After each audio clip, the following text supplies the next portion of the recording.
राज्यातील मराठा समाजाला कुणबीचे दाखले देण्याबाबत विरोध नसून विविध नेत्यांनी आपापल्या सूचना मांडल्याचं राज्याचे आरोग्यमंत्री प्रकाश आंबेडकर यांनी स्पष्ट केलं आहे।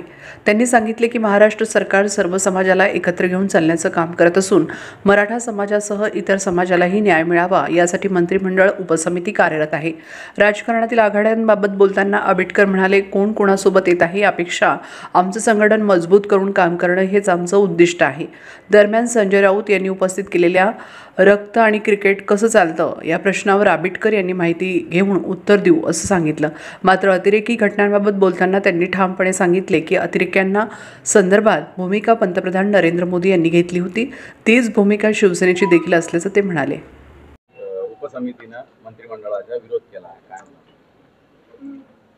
मराठा समाजाला कुणबीचे दाखले देण्याबद्दल जो काही विरोध झाला असं म्हणतात, विरोध असं नाही, आपल्या सूचना प्रत्येकाने मांडलेत आणि त्याच्याबद्दल सरकारने दोन्ही समाजाला बरोबर घेऊन जाण्याबद्दलचे जे काही निर्देश दिलेत ते गेल्या 15-3 आठवड्यामध्ये आपण बघतोय।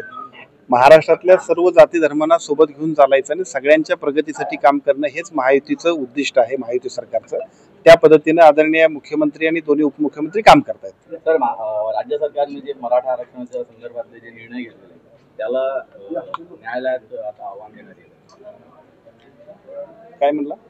मराठा समाजाला आरक्षण देण्यासंदर्भात जे राज्य सरकारने निर्णय घेतलेले आहेत त्याला न्यायालयात आता आव्हान देण्यात येईल। हे दोन गोष्टी आहेत की बरेच वर्ष झालं की मराठा समाजाला सुद्धा कुणबी समाजामध्ये मराठा कुणबी जे दाखले आहेत त्याच्याबद्दलचं एक आंदोलन चाललंय आणि त्या आंदोलनानंतर सरकारने निर्णय घेतला। आता सरकारने निर्णय घेतल्यानंतर तो निर्णय आणि प्रत्यक्ष त्याची अंमलबजावणी करताना काही अडथळे आले तरी सुद्धा ज्या काही भूमिका सरकारने ठोस भूमिका घेऊन पार पडले त्या पाडतील सरकार। सगळ्या समाजाला सोबत घेऊन सगळ्या समाजाच्या विकासासाठी काम करणं हे आपलं उद्दिष्ट आहे आणि त्याप्रमाणे सरकार काम करते। सर, ओबीसी सुद्धा आता 7 किंवा 8 सप्टेंबरला मोर्चा काढणार आहे ऑक्टोबरला मुंबईला।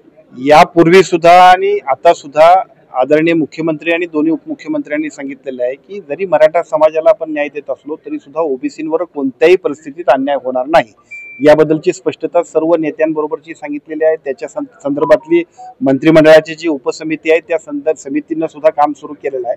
त्यामुळे एका बाजूला मराठा समाजाला आणि दुसऱ्या बाजूला इतर समाजाला सुद्धा योग्य पद्धतीने न्याय देण्यासाठी सरकार काम करते।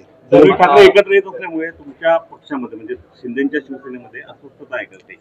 शिवसेनेचे मुख्य नेते आदरणीय एकनाथजी शिंदे साहेबांच्या नेतृत्वाखाली महाराष्ट्रामध्ये ज्या पद्धतीने संघटन वाढीचं काम चाललंय ते सगळं काम अत्यंत महत्त्वपूर्ण पद्धतीने सगळ्याच कार्यकर्त्यांनी अतिशय मनावर घेऊन करतायत। त्यामुळे सगळे बाकीचे लोक एकत्र येत आहेत किंवा आणखीन काय काय राजकीय घडामोडी होतात त्याच्यापेक्षा सुद्धा संघटन मजबूत करणं आणि संघटनेच्या जीवावरती महाराष्ट्रामध्ये अत्यंत चांगल्या पद्धतीने शिवसेनेचं काम करणं यासाठी आमचं उद्दिष्ट चाललंय आणि ते पूर्ण होते। पहलगाम हल्ल्यानंतर नरेंद्र मोदी यांनी म्हटलं होतं रक्त आणि क्रिकेट एका सोबत चालणार नाही। आता पुन्हा अबुधाबीला क्रिकेट सामने होत आहेत, यावर संजय राऊतांनी प्रश्न विचारलाय की रक्त आणि क्रिकेट आता कसं चालतंय?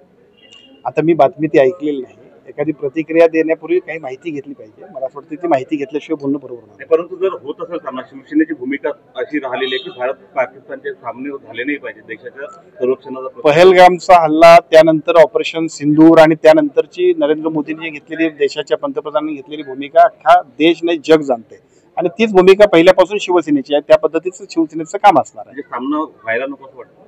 सामनाच नव्हे, एका बाजूला ज्या पद्धतीने अनेक वर्षे आपल्या सगळ्यांवरती अतिरेकी हल्ल्यांपासून जे काही सगळं काम चाललं होतं त्याच्या विरोधात सातत्याने शिवसेनेचा विरोध आणि शिवसेनेचं या सगळ्यांबद्दलची भूमिका स्पष्ट आहे। क्रिकेट सामना संदर्भात काय मला असं वाटतं की या संदर्भातली माहिती घेऊन आपण बोलू। मुंबई महापालिकेत शिवसेना शिंदेगडहून जे विभाग प्रमुख निवडण्यात आले त्याच्यामध्ये प्रचंड अस्वस्थता आणि नाराजी पसरल्याचं समजलं आहे।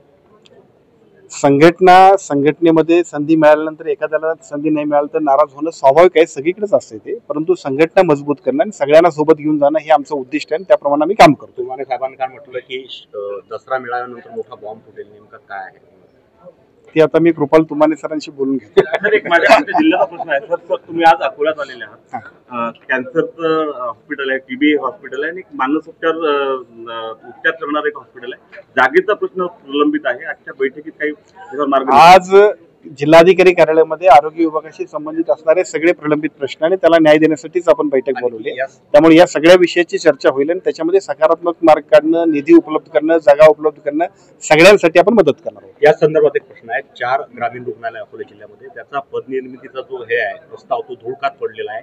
60% बांधकाम झालेलं आहे पूर्ण. पदनिर्मितीचा प्रस्ताव HPC कडे आहे, त्याला तात्काळ मान्यता देण्यासाठी आमची धावपळ सुरू आहे. पुढच्या एक महिनाभरामध्ये पदनिर्मितीच्या प्रस्तावाला सुद्धा मान्यता मिळेल आणि सगळे जे काही आपले प्रस्ताव म्हणजे सगळे जे काही आपले हे ग्रामीण रुग्णालय असतील किंवा इतरही जिल्हा रुग्णालय असतील त्या सगळ्यांसाठी पदनिर्मिती महाराष्ट्रातल्या 5,000 पदनिर्मितीचा प्रस्ताव जो आहे त्याला मान्यता मिळण्यासाठी आमचा प्रयत्न चालला आहे आणि पुढच्या महिन्याभरामध्ये त्याला मान्यता मिळेल. तेव्हा आमच्या अकोल्याची थोडी नाराजी पक्षातली आता जाताना दूर करण्यासाठी काय करणार आहात म्हटलं, मधात काही गोष्टी झाल्या होत्या. संघटन मजबूत करण्यासाठी माझ्यावर जबाबदारी दिली आहे, त्यामुळे निश्चितपणानं नाराजी असेल, संघटन मजबूत करणं असेल, ते सगळे काम आपण करणार आहोत. चला, धन्यवाद.